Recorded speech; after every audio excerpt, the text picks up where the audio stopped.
Good evening, Chicago, and welcome to a civically minded edition of Chicago Corner. With me this evening is the returning Lainie Petersen, who was the founder of Chicago Corner, was originally on the channel when she started it up with Kit and Daniel. Lainie, this is our first opportunity to meet in person. I want to welcome you back. It's nice to finally talk with you in person and get a chance to hear the news from a civically minded perspective and get your thoughts on what's happening in the city. I'm really excited to be back. It's, fantastic to see the revival of Chicago Corner, and Jerry, to see what you've been doing with this channel. It's just incredibly exciting. We've had, as many people know, a heck of a year with Hard Lens Media, 99 Perspectives, and to see the professionalism returning to this channel as the city is emerging from the pandemic is just really exciting. So I'm thrilled to be back here, and of course to bring Civically Minded back with a Chicago perspective. Those of you who are unfamiliar with my work on Hard Lens Media, I do a show on Thursday called Civically Minded, in which I tend to focus on stories that impact everybody, less an issue of activism or even partisan politics, but more stories about the regulatory state, what's going on with regulatory agencies, human events, and that sort of thing. So I'm bringing that focus back here to Chicago Corner Civically Minded. So it's great to be back. I've been playing a lot of catch up with the channel as it has gone through different transitions with different people anchoring and hosting the show. And many of these people are still part of the team. When I came to it, I have to admit, I wasn't that familiar with some of the past shows from a couple of years ago where I was able to see what the slant was before I kind of fell into this. Because they did need somebody to kind of bring things up with the team members that were volunteering. So I'm really, really happy to be able to bring you back in here to cover other stories, because although, since I joined the channel a few weeks ago, there's been a lot of, very inflammatory news stories that have been happening that we feel were important. As I mentioned to Kid on the Hard Lens show the other night, I want to be able to inject some positive stuff into the show as well. And I see you as being able to bring some of that back to help smooth over some of the other stuff that we talk about that we hope will reform and resolve as we struggle through, hopefully, the end stages of this pandemic. So, it's really a pleasure to have you back. And thank you for accepting the invitation when we were talking a few weeks back about how do we get things rolling now that I'm here and wanting to bring you back in here. So thank you again. Well, and thank you. Thank you for working with me and for doing what we can to, make this a comprehensive channel. That was something I knew we wanted to get back to, was local reporting, original journalism, but also continuing with commentary, which is pretty much what I do. So it's great to be back. Thank you. So our show thumbnail shares quite an interesting story. And I know that for as long as I've been in Chicago, back when the McCaskies, during the glory days of the Bears and the McCaskies, the threats to the city about leaving and going somewhere else if, they didn't get what they wanted with the city as far as money for things. You come to us now with a story. I'm just going to pass it along to you. I don't want to tip the hand, but it is an interesting and unusual story. So it was not hand it to you. On my bingo card, but a lot of, over the past year, a lot of things that were not on my bingo card ended up there. So apparently there has been some discussion about the Bears moving out to what is now, or what was, the Arlington Park racetrack, thus becoming the Arlington Heights Bears, which I have to admit does not roll off the tongue very easily. Especially with everything that went into refurbishing Soldier Field a decade or so ago. Yeah, you would think that. And now, you point out that the current lease is I think it ends in 2033. So it's going to be a while before that would be happening. But some of the stuff that I'm reading in this Crane Chicago Business article really has me scratching my head and wondering, just, there's a lot to unpack. One of the things that they're saying is that the majority of the fans are on the north side, northwest side, and also in the north suburbs, in the northwest suburbs. And I'm thinking to myself, okay, what is going on with branding and sports and ticket prices that our own team has such a narrow a narrow fan base. We've kind of seen that with baseball teams too. It used to be, I remember when I was a kid, my dad would take me down to Comiskey Park with my brother, and we'd see the Sox games. They'd give out giveaways to the kids, and it was an affordable thing for the family. Sure. My brother, a very successful attorney, is a huge Bears fan, and he's the only one in the family now who can afford to attend their games, and he lives up north in Winnetka. So I sense that there is something to what you're reporting here with the demographic of people that might be going into the city from other neighborhoods. Who gets to go to the games? Who gets to participate in live sports? And I'm not a huge sports fan, but I love going to a game of any kind. There's that energy, you know what I'm talking about. There's that wonderful energy that you get at a live event. And it is, to me, extremely disturbing that, that we might be seeing the fan base separating on the basis of economics. And I remember even my father, God rest his soul, died back, over 25 years ago. But I remember when what was Comiskey, I don't even know what it is anymore. And in such when that was Parks Field or something. Yeah. When it was, when it was being rebuilt, and he remember him complaining. He said these people living in these neighborhoods, they can't afford to go to the games, and he felt that was just not right. Yeah. So there's that. Now the other point that they're trying to make is that the Bears can't compete with stadiums that are covered, where there's some climate control and that sort of thing. That I think there's some merit there, given our horrendous weather. Yeah. Here in Chicago, and I can see that. But they were going on about that. They were also saying that it's not accessible. It's not easy to get to. And again, gosh darn it, why didn't anybody think about this? When you have a football field and you're refurbishing, there could have possibly been other ways of handling it. If people are not able to get to our amenities, that alone ought to make us go, maybe something needs to be done. So there's no saying at this point what exactly is going to happen. I have, in the past, when I was much younger, lived in Arlington Heights. Arlington Park was kind of one of our crown jewels, particularly after it was refurbished and made into a really beautiful, beautiful place. I think it's very sad that it closed down. But the idea of putting the football team out there is just, I find, profoundly strange. Story worth monitoring, but yeah.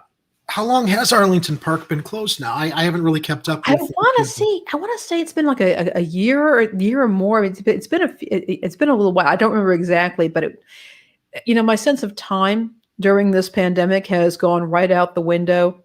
But it's not been closed for very long. And they've been constantly threatening to close it. It's one of those places where, concessions are made, and then they say, okay, we're fine. And then a year later, oh, we're going to close. That's kind of been going on for a while. So when it actually did close, I think everybody was just like, well, did that actually happen, or was this just another threat? So with the environmental issues that you mentioned a moment ago, I don't believe that Arlington has any kind of a cover or over the field itself. I know it's got a cover over the stands. The Bears moving out to Arlington Heights, that would require a lot of money to refurbish the field and provide that kind of a cover. And I think that they would probably have to just demo most of it and start over. I mean, because it's a huge piece of land. Sure. It's a huge piece of land. Now, the one thing I will say is that it is, of course, has its own metro station. So getting there is super, super easy. Now what that would do to the metro trains, I'm going to leave that to where it is. And I mean, it could be easier to get out there, perhaps, if you're with, buses or whatnot, if you've got tourists coming in, and they're staying at the airport hotel. So there's some stuff like that, but I just find it very strange, moving what's supposed to be a city football team to a suburb. It's odd. It's odd news. And I'm wondering about the economics and the planning that have made professional sports in this city so inaccessible. For all the money that went into the Belmont flyover to save North Side commuters 2 minutes off their commute into the city using the L trains, it may have been money better spent if they decided to put that into a spur off of the Roosevelt Road Station to help get commuters to the lakefront. I mean, it just seems like such an easy. I don't know why they wouldn't think of like putting funds into that, because as you say, that part of the city, I mean, they've got the parking lot at Soldier Field, which is helpful, but not everybody's able to commute by car. So, Yeah. you know, people will rely on taking buses after they get off the L, but with the gorgeous lakefront that we have and museum campus, maybe I should have gone into city planning. I don't know. It's really disturbing that we are, one of, what is it, 2 cities in the country that have 24/7 rapid transit service. Yeah. And yet when you compare the Chicago L system to, say, London's Tube, where it's really easy to get around using the Tube. And yes, people in London will complain about it. Piffle, as far as I'm concerned, they don't know how good they have it. Right. And it's really distressing that we have this amazing city with amazing resources and a commitment kind of sort of to public transportation, but it doesn't quite work for a lot of people. Yeah, and I don't like it. All Yeah. neighborhoods of the city. Yeah. Well, it's going to be interesting to see how all that develops. So let me pass it on to your next story that you wanted to share this evening.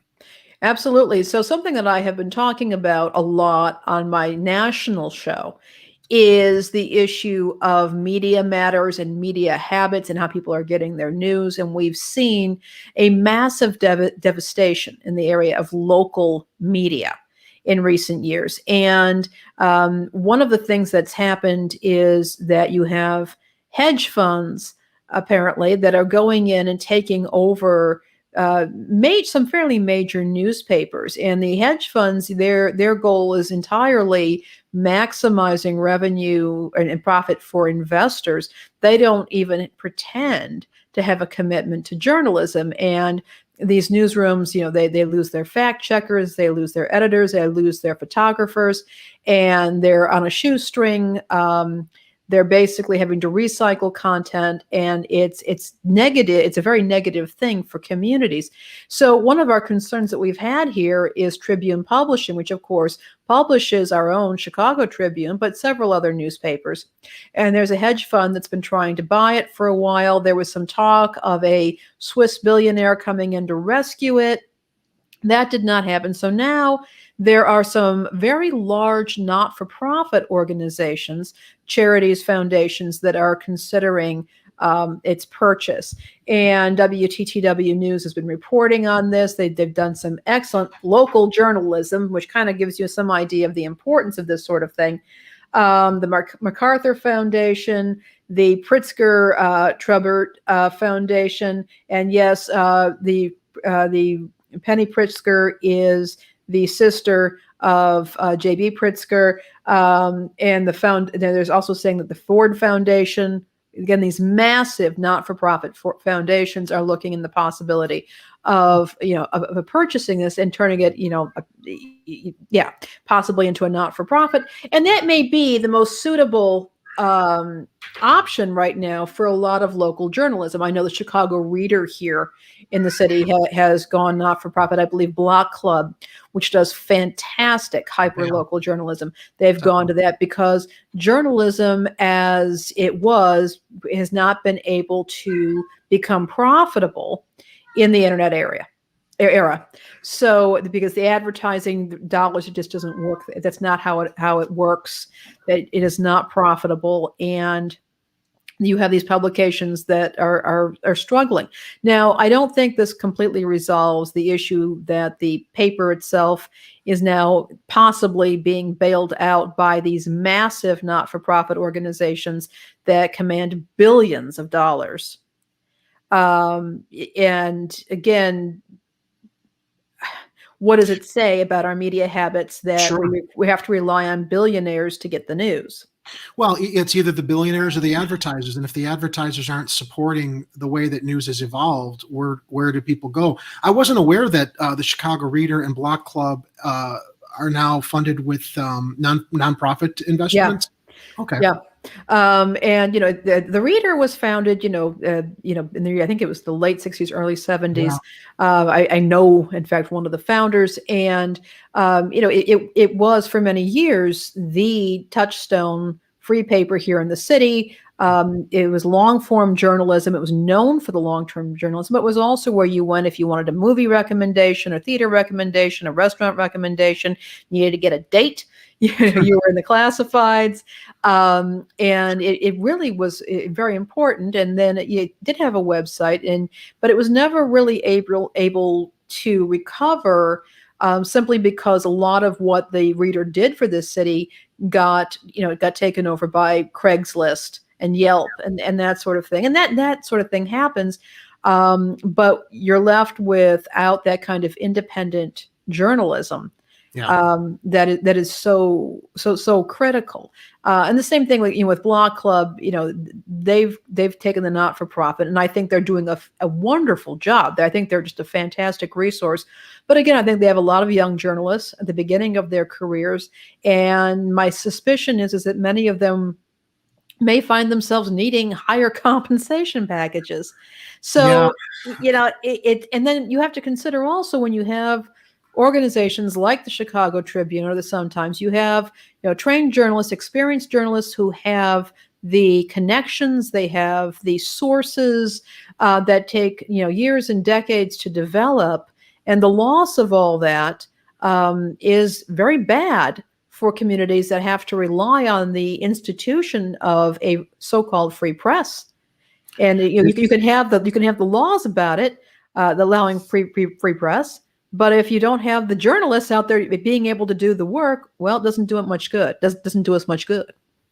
Well, they've really been gutting the newspapers. I have a few friends who work in journalism. One who's an independent reporter, used to do stuff for the Tribune.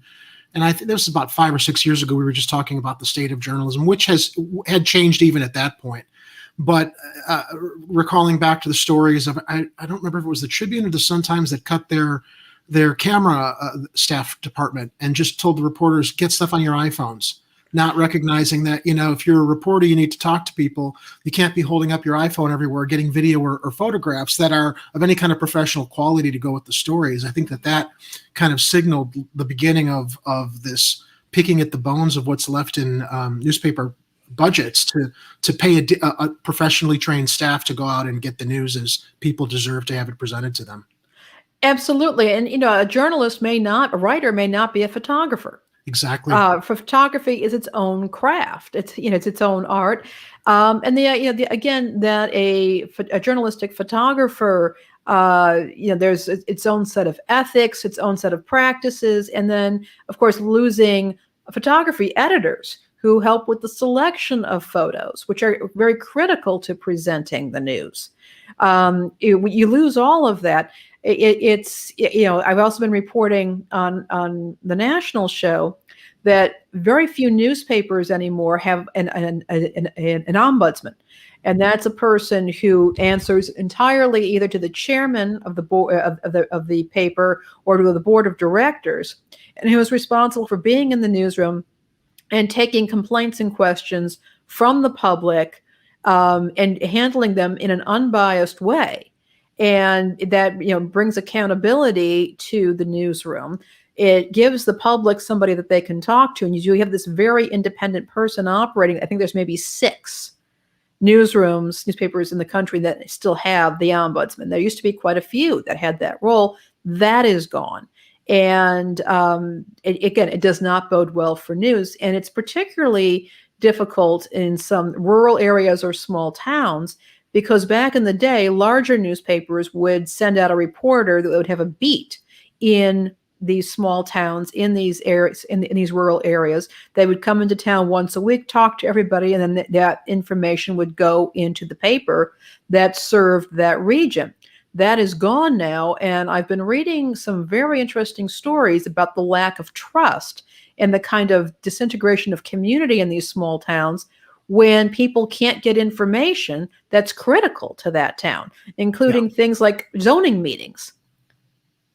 Well, the thing that strikes me too, as you talk about that, is in this gig economy where so many people are juggling multiple jobs, We talk about how, news on the internet, they're hiring, most newspapers or internet outlets are hiring younger people that are just entering the industry, which is great. But these people are juggling other jobs, and reporting and journalism really is like it demands your full attention. It's not something that you can just divvy out to whoever you can afford to pay, because you don't have a budget to properly staff your newspapers. I'm wondering also, as you mentioned, a lot of news outlets are relying on nonprofits that are funded by billionaires and other interests. Do you see there not being a threat or a danger of, even if it's a nonprofit, those that are donating the money with a nonprofit not influencing the agenda or not influencing the direction of the news, given that instead of a newspaper relying on advertisers, where it's a little bit more less influential, it's like, although I know advertisers, they have their interest in the paper and where they put their advertising dollars. Nonprofits, which are beneficial, still we talk about the fact that they are funded by a lot of big money interest. How do you see that potential? Is there a potential conflict, or has there been, from what you've seen in the landscape? Of course, and I'm going to be talking about another story on this very show about a nonprofit in Illinois that, in my view, has been seriously compromised, and the governor himself is having a look at this. And one thing I would say is, nonprofits does not mean that they're not profitable. It means that they are organized for a not-for-profit purpose. And I do think that there's no such thing as anybody who's not going to be compromised. People are going to have their own interests, their own alliances. They're going to have things that they cannot or will not say because they have to earn a living or they have to get along with their spouse. So the idea there is that with journalism in particular, you want you want multiple outlets. And but at the same time, these have to be viable organizations. And to your point, a lot of young people, absolutely, it's wonderful that they're going into journalism, but I have to ask a few questions. First of all, what is their background? What kind of privilege are they bringing to this role? Not saying that young people with affluent families or who have affluent spouses certainly should, they have to make their own way in the world. They have an absolute right to pursue journalism. But if the only people who can become journalists are those who have independent incomes or other people who are supporting them, that is an issue for the news. That makes this a very rarefied and privileged profession, and that's going to compromise the integrity of the news. The other question is, who the heck is mentoring these kids? Even if they're going to journalism school, and again, I have no problem with J school, but I think it is critical that if there's an apprenticeship that takes place, who is mentoring and apprenticing these reporters? Who's making the introductions? Who's, asking probing questions? Who's interrogating these kids? Okay, why did you take this approach? Did you do this for what reason? They can share stories and experience. And if that's not there, that is bad for the profession as well. Well, I remember with the emergence of Huffington Post 15, 20 years ago, they were letting anybody come on their platform. Of course, they weren't paying them. No. And that was their business model. And there was a lot of controversy about that, to the fact that there were journalists or reporters coming to that platform that had agendas. And I recall one story, I don't remember the details, but where one reporter had smeared somebody else. And you're right, these new generation of reporters do have to have the mentoring, and that mentoring is supported by having a budget to staff experienced journalists to help build those newsrooms and do the kind of reporting that we're talking about, the more responsible reporting. Absolutely. So it is a concern. Again, I think this is probably if one of these not-for-profits can do something about this, as far as I'm concerned, that's probably the best case scenario. But it doesn't resolve many of the other problems that we have with media habits in this country and in this city. And this city absolutely needs good media at this time. Yeah. Well, we'll leave that as a developing story. Yeah. Is that phrase? I tell you. Share your next sure. And one of my interests, as folks know, is in the interest rates and financial fraud and consumer protection. So I've got a few stories here. The first is that there is a new Illinois law that is capping payday lenders. It is restricting the kind of interest that they can charge. I mean, in many cases, some of these payday lenders that tend to concentrate in communities of color where Black and brown people live, also low-income people live. Sometimes their interest rates are as high as 400%. That's crazy. And it's unbelievable they've gotten away with this to this point. So this legislation that they're looking at right now would cap the payday loans at 36%. Now, and in fact, I discussed this yesterday on my national show regarding the federal laws regarding this. But what's been happening is that, we've seen these creeping interest rates. You've seen people caught up in cycles of debt, taking out loans to pay their past loan. They can never get caught up. And one of the things that I've pointed out is that, I think the interest rate cap in the U.S. back when it was founded was something along the lines of 6%. It was something ridiculously low. And I point out that there's nothing particularly progressive or liberal or Marxist or however you want to put it, or that about capping interest rates. That in fact, all major world religions have restrictions on interest, either not being able to charge it at all, or being very regulated as to how you charge interest. They see it as predatory. Yeah, they see it as predatory, and that it's not good for communities, and it's not good for our souls. So this is a real, it's an absolute concern. And I think that the state is correct in trying to cap the interest rates. 36% is still super high. Now, some people are opposing it because they're saying, well, that means that people in these neighborhoods won't be able to get loans. Well, there are some community lending organizations, not for profit, who are saying, look, if these payday lenders go away, we can step in and we can help. We can provide loans and financial support, and for people who are finding themselves short on for rent, or if they need things for work or for a business, whatever the case may be. There are community lending options that could be there and that are there. They don't have the advertising budget, the marketing budget that the payday lenders have. So this would offer them. This could offer an opportunity for alternatives to enter into these communities and provide support. So this is something that is going on in Illinois right now. As I said, I think that this is a no-brainer to cap interest rates. I'd like to see it lower. I'd like to see living wages. I'd like to see universal health care and a right to housing, but I got to start somewhere. Well, this is something the Illinois legislature that it's gone this long without looking into doing caps. I would imagine it's because I'm going to speculate here. A lot of our elected officials are lobbied by these payday loan companies that are operating in these communities and preying upon people that need these advanced payday loans. Yeah, and that's usually the response that you get for those that defend these types of predatory lenders, is they say, well, you take away an option for the people who need it most. Well, I think these people are really lacking in imagination. Sure. They're lacking imagination, and there are ways of handling this. People have talked about turning the post office into a bank, having state banks, making it easier for credit unions to form. But again, also the whole principle of the living wage, the notion of a living wage, making it impossible for people to go into bankruptcy due to medical bills.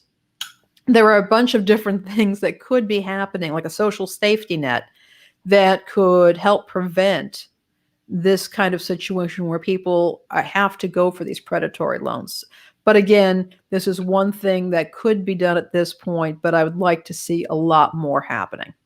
It's all interwoven with what Kit and Daniel and you talk about on the national show also. We're talking about the living wage and lower interest rates and Medicare for all or healthcare for all. So Yeah. that's important. Well, that's promising then that they're finally taking a look at it and reforming that. Let's hope that Let's hope it happens. the legislature does something to help people in these communities with that. So, and also moving on with regards to living wages and people being able to live, there's been an amendment on House Bill 116, which would basically Illinois has a blanket ban on rent control. Communities cannot have rent control. So this has been around for a while. The new amendment would allow it would give power to voters and municipal governments to consider rent control measures on a community by community basis. So here's the thing. I have really mixed feelings. I believe that housing is a right. I want to see efforts made. We should not have homeless people. There should not be a homeless crisis. The fact that there are so many people who are homeless in this country or have insecure housing is indicative of a very deep and serious problem. It should not. Housing first is my motto, and I'm sticking to it. The thing with rent control, and there are a couple areas in the country that do have rent control. San Francisco and New York come to mind. The issue is that the housing costs in both those areas is completely out of sight, even with rent control. So I don't know that it necessarily is going to. It may help somebody who has got into a place, but it doesn't necessarily help somebody who is looking to move into one of those areas. The rents are still sky high. The other thing is due to the way these laws are structured, in some cases, you remove the ability of tenants and landlords to negotiate. So, for example, if you live in an area that has very strict controls on rent, what kind of rent payments can be made, what security deposits, the amount of rent, let's say you have a tenant who is not as desirable as somebody else. This person may have poor credit. They may have, they may be unemployed. They may have a criminal history. They may have a history of evictions. One of the things that people in that position can do is they can negotiate with a landlord. They can say, look, I can give you an extra security deposit. I can prepay my rent. I can pay a higher rent, and then we can negotiate. If I'm a good tenant for a year, we can renegotiate. There are a bunch of different things they can do. When you start really restricting rent payments, there is that risk that you remove the ability for the less than desirable tenant to negotiate a lease for him or herself. And so that can create its own set of problems. Again, when it comes to rent control, it's like I have not seen it work terribly well for people who are looking to move into an area. That's my main concern. I think the rent is still too damn high. It shouldn't, again, this should not be the case, but is rent control necessarily going to solve an issue, or is it simply going to complicate problems for people who are already having difficulty getting housing? Well, I think there's another factor to keep in mind too, with rent controls, keeping rents at certain levels.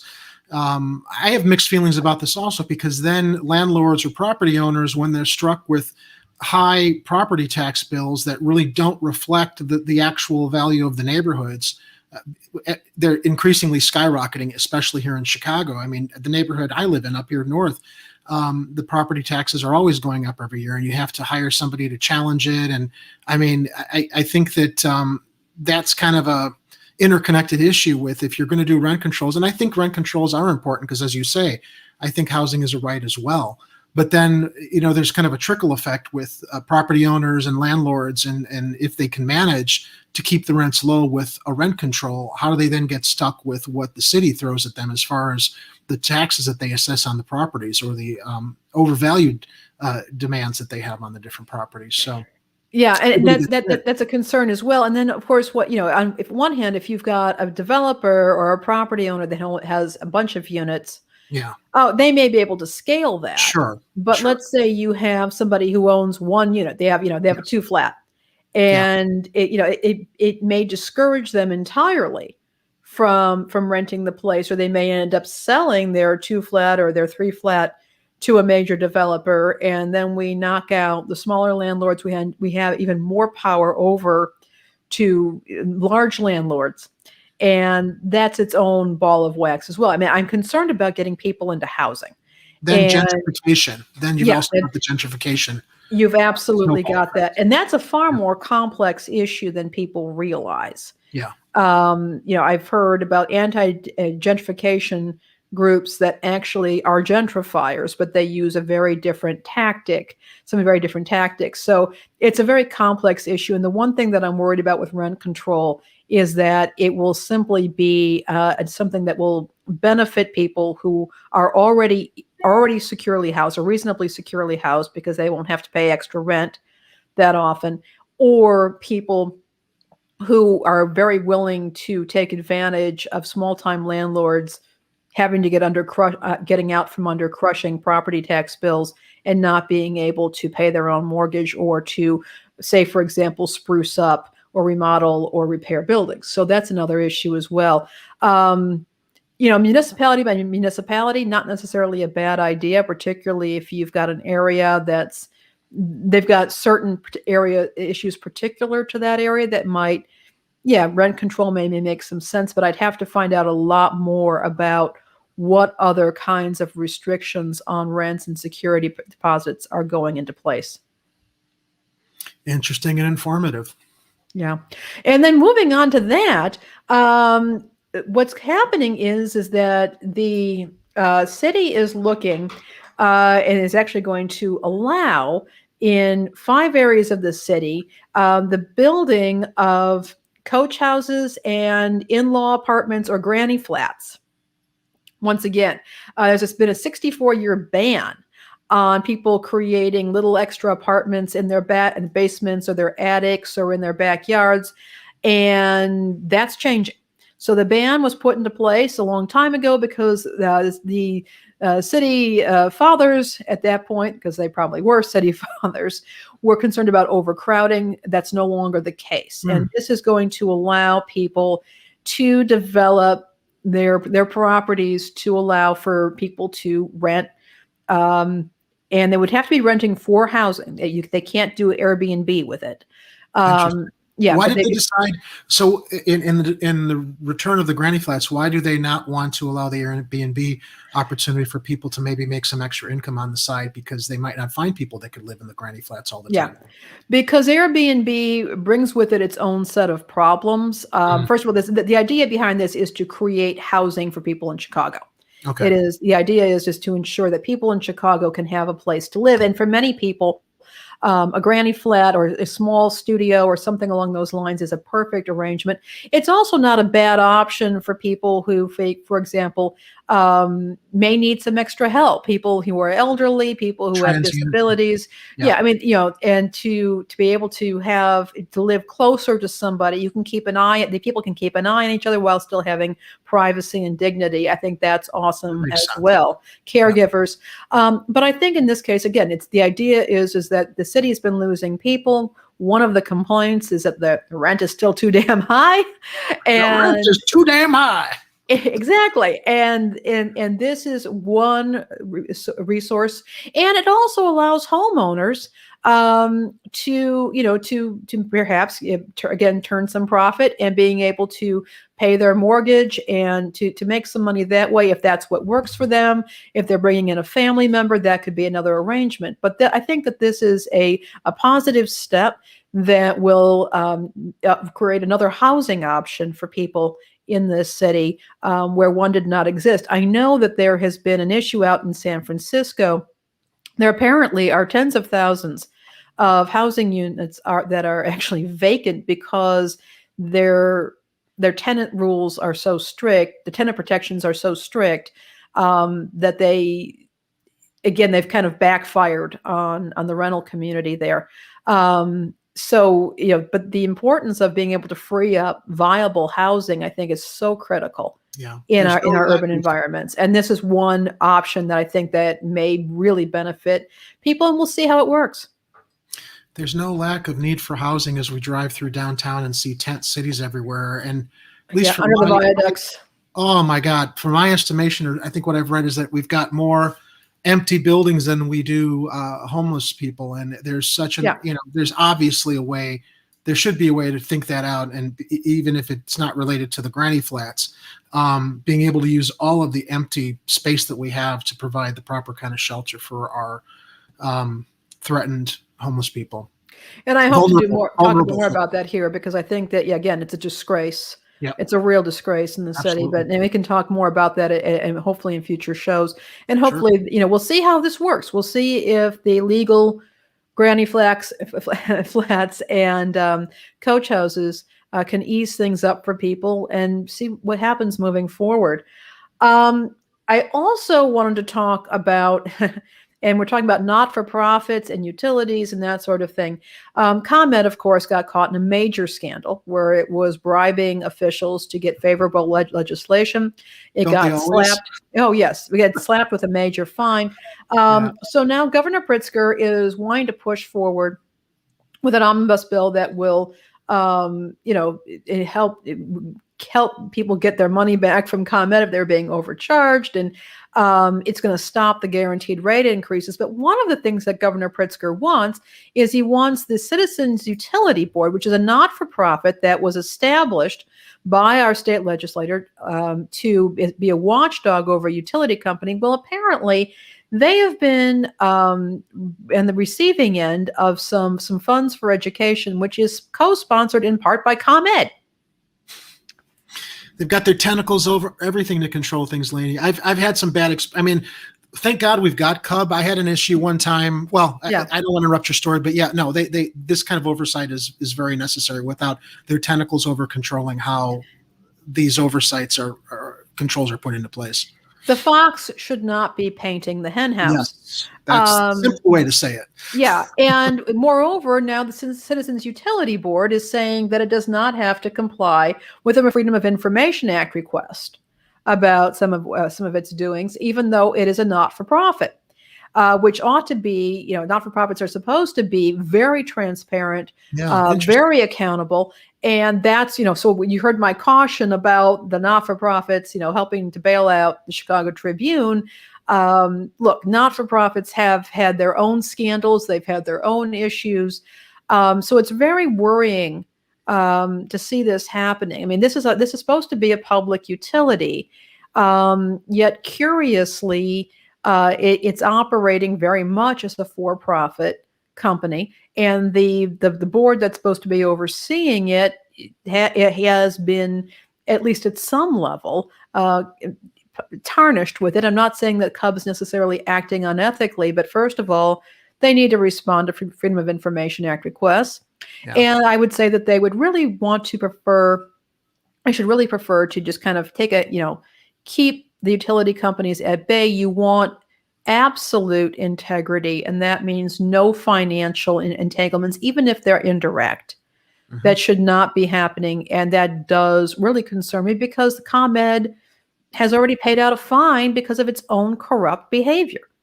And it doesn't stop them from more corrupt behavior. It's just finding out that the ComEd is an arrangement that keeps it always profitable. That we're basically, the state is guaranteeing that a company is going to be always profitable. Well, what about a guaranteed income for all of its residents? Hear, hear. Yep. I don't get it. I really don't get it. Those residents don't have lobbyists downstate, Lainie. That's the problem. And they don't have the money to pay off corrupt aldermen. Yeah. All right. And so I know people have places to go this evening. So I do have a couple things to mention, however, because it's Friday night. Speaking of, Friday nights are going to start happening again fairly soon. Yeah. We know that there are some theater companies, there's restaurants that are coming back, bars are coming back. It's a very exciting time. Chicago is considering a vaccine passport. And it's really, a lot of this is short on details, but there's discussion about it all over the country, giving people some kind of a credential. You don't want to carry the CDC card with you. That's private. You keep that at home. But the idea of some kind of something on your smartphone that will will certify that you've been vaccinated. And the idea here would be to give people preferred seating at venues if they can show that they have been vaccinated. I mean, I think that there's a lot of healthcare privacy laws here that we have to consider. And of course, there are some people who cannot be vaccinated due to health conditions. And they're the ones who are going to have to depend on herd immunity. They're probably not going out much in public, but we'll see how long this lasts. But that is something that is being discussed. The details are scant at this point, and I don't know what the city would be doing with venues and how they would enforce that. But that is something that is being discussed. It's coming up frequently, so I wanted to mention that on the show. If anything, however, it may give people the peace of mind, and it may be what health officials need to give the green light to getting the city back functioning again. This has been a really tough time for everybody, particularly our entertainment, hospitality, and arts communities who have seen their industries destroyed in some cases. Well, this is the slippery slope a lot of people were talking about. I mean, everybody should get vaccinated, but when they're talking about the issuance of the cards, even before this story came up with the passports for public events, there were concerns that people would be denied entry places unless they could prove that they were vaccinated. Yeah. And as you said, there, the privacy and the health issue, or the privacy laws and the health privacy issues related to that. And, you know, with the city running it, I don't know, you know, who's legitimately going to be operating this in a transparent and right way. I agree. And I mean, they're going to do public-private partnerships. And what is that private partnership? What is that company going to do with the health information? Yep, we do not have the kind of guaranteed right to health care in this country that many other developed nations do. So I think there's a lot of questions here about what happens with the health data. At the same time, I understand people's concerns regarding the spread of the virus. And the real need to get businesses going again, because I don't know that this city or any other city can withstand another year of being largely shut down. I'll be keeping an eye on this. This is something worth following for, I think, for everybody. We're all going to have to consider it. This is actually not a story about entertainment. I made a mistake. Oh, actually, first of all, Steppenwolf Theater has announced that it has a new season of productions that are coming up, a new building, which is very exciting.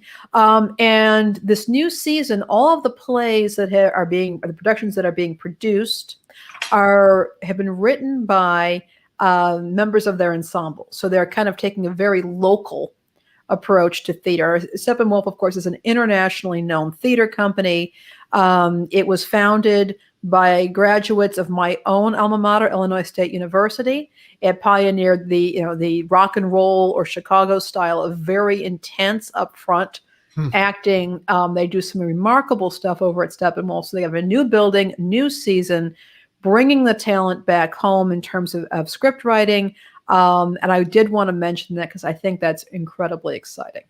That makes me more interested in attending to see what's coming from our homegrown talent here, because too often they're not given an opportunity. You know, I'm in the film and TV industry peripherally, and it just seems that sometimes locally there's more of an effort to embrace the people that come to Chicago as opposed to embracing the people within Chicago. Absolutely. And the community creating here. So I think this is a fantastic directive that they're integrating. And, you know, I one of my gigs is I'm a theater correspondent for a local radio show on WCGO Radio, Playtime with Bill Turk and Carrie Kendall. And I've been reporting on, theater for quite some time. We have an amazing theater community here in Chicago, which has really been hurting. So I'm delighted to see that that this Steppenwolf is focusing on its own people for their script writing and their ability to to do theater that's really, really localized. And I'm excited about this, and I'm looking forward, hopefully, to getting back into the theaters as well. It's something that I've really missed. Yeah. That's been the hardest hit industry anywhere that relies on audience attendance, theaters, live plays, concerts. It's, we got to be careful, but I know everybody's really, really antsy to get out there and enjoy that kind of entertainment again. We are, and it's been devastating. And I think for many people, they're very hurting, and they want to get out and be with to be around other people and to have that energy. We saw some theater companies here in Chicago who have done amazing things with Yes. streaming productions, including Zoom productions where the actors weren't even in the same room. And they were actually performing from their own homes and being directed, and some of the most astonishing theater I've ever seen. So I Yep. want to say that I have been delighted to see the way the arts will flourish no matter what the conditions. But I'm also happy for Steppenwolf. Yeah, no, and it is interesting how the challenges have spurred that kind of creativity into a new kind of entertainment, with everybody having to rely, as we are here, with our live streams operating from home where it's safe and easy. But yeah, I was always wondering when I started hearing about how theater was going to go online. Even I was scratching my head, how's that going to work? So better people than I have figured out how to do that successfully and entertain people during the pandemic. It really has been something Smarter else, and people. it's an opportunity for the actors as well, It's true. to keep their chops and to continue to work and make a living. And I am hoping to see what emerges after the live theaters reopen. Will there be opportunities for streaming theater hybrids? I think it's going to get very interesting, Yeah. and I am grateful for the spirit that I've seen here in Chicago and elsewhere. Just two more stories, but positive stories, very happy Awesome. stories. First of all, We need this. the Chicago Apprentice Network has announced it has surpassed 1,000 apprenticeships in the Chicagoland area since its creation in 2017. So this is incredibly exciting because we talk a lot about the cost of higher education, the high cost of student debt, and people getting degrees and not being able to get jobs. And they've spent 4 years, 6 years, 8 years getting these degrees, having a lot of debt, spending a lot of time in the classroom, not earning a living, and finding themselves really at the mercy of a brutal economy. The thing is that there have long been apprenticeships did not go away. People have long been apprenticed, like I've talked about in journalism, in newsrooms, but in a variety of areas, people have had the opportunity to enter a registered apprenticeship. Now, the thing about a registered apprenticeship is, yes, you are learning your new skill, your trade, but you are paid from day one. You are working during the entire. I mean, it's not an internship; it's an apprenticeship. This I is hate where you, internships. yeah, that's Internships are such a way to exploit people who are providing valuable services. They've got the education and they're on the job, and oh, well, you don't get paid for it even. yeah. Crazy system. This is exciting what you're reporting on. Yeah, and so we're seeing hopefully a revitalization of apprenticeships. People who are interested can go to the BLS.gov, Bureau of Labor Statistics, and they've got some information about registered apprenticeships there. But the registered apprenticeships, this is a formal program. There's usually some classroom as well as you're on the job, but you also will be taking some classroom courses. You will be paid up, you're paid during your apprenticeship, and at the end of your apprenticeship, you have your credential. You've completed your program, and there is actually a credential that you have. And to see people looking at this alternative to higher education, which is preparing people for careers that it was never really preparing people for, not so long ago. I think this is really exciting news to hear this, and I'm hoping that more communities in Chicago, around Chicago and elsewhere, will consider the notion of apprenticeships as opposed to requiring all employees to have a higher education degree. My previous familiarity with apprenticeships has always been related to trade. Yeah. Now, this apprenticeship program, what kind of industries is it offering training and apprenticeships for? Is it Some people, beyond yeah. trade? Basically, the network, it says here, and it goes into finance, technology, consulting, okay. retail, and manufacturing. So there's a wide range of things that people could be doing. They could be learning, against finance. They could be working in offices. I've actually been very shocked to see the range of apprenticeships that are available. And also keep in mind, even with trades, there are some, I'm sorry to say, for-profit trade schools that are charging ridiculous amounts of money for an education that, again, could be learned on the job. On the job, yep. And so I think that this is, I am excited to see the revitalization of apprenticeships, higher education. And I say, as somebody who has had way too much higher education, it's become its own industry.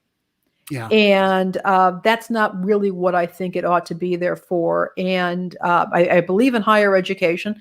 I don't think everybody has to have it, or certainly not in a structured degree way. There are alternatives for those who would like to learn the liberal arts. And I certainly, I want my doctor to have a medical degree. But at the same time, does a marketing professional really need to have an MBA, or can this person do what people did for a very long period of time? And that is, okay, you graduate from high school, you've got your reading and writing and arithmetic down, you get a job in the mailroom somewhere, and you work your way through the company and into business. That's what people used to do, and it worked surprisingly well. Yeah, and this is a great development for the emerging workforce. That's really good news to hear. Yeah, excellent news. And finally, the piping plovers. The Montrose Beach has these piping plovers. These are an endangered bird species, and they have this couple, Monty and Rose, who keep coming back year after year to raise their chicks, and they have found each other once again. They both have returned, and they are back on the beach, and Monty and Rose are there, and our piping plovers are getting ready to raise another generation of piping plovers. I have been reporting on this for Chicago Corner since I think 2019. It makes me happy every year. And so I wanted to let everybody know that Monty and Rose are back. Our piping plovers are back at work. And where have they been seen now? It's Montrose Beach. And everybody's been looking around, looking for them, and they have little tags on their legs, and they have discovered that, yeah, it is Monty and Rose. They are back to raise their family once again. That's incredible. This is the first I've been made aware of them. So do they know where do they in the tagging process are they chipped in a way that they've got like a GPS where they can see where they went and where they're coming back from? Well, according to the article on Chicago Tribune, they're from the Great Lakes, and they have collectively traveled more than 2,000 miles to make it back to Chicago. So they've been making the rounds, as is proper for a piping plover, and but they're back, and they're going to have their babies, and I'm happy. I'm happy. Makes me happy. Well, I think on that inspirational note, that's how I would like to end the show. I would like to end the show with that beautiful spark of light that the piping plovers. Piping plovers, yep. They're endangered, and so it's great that they've found a place to do so safely, and I'm really happy that the city is so supportive. It's a metaphor for spring emerging and hopefully this pandemic passing. So, Lainie, it was such a pleasure to finally get a chance to work with you tonight. I'm glad we had this opportunity, and I'm looking forward to doing our Civically Minded Chicago segments week to week. So, welcome back. Thank you so much. All right. Great working with you, and take care. Everybody, thank you for joining us today. Good night, Chicago. Good night. Be safe.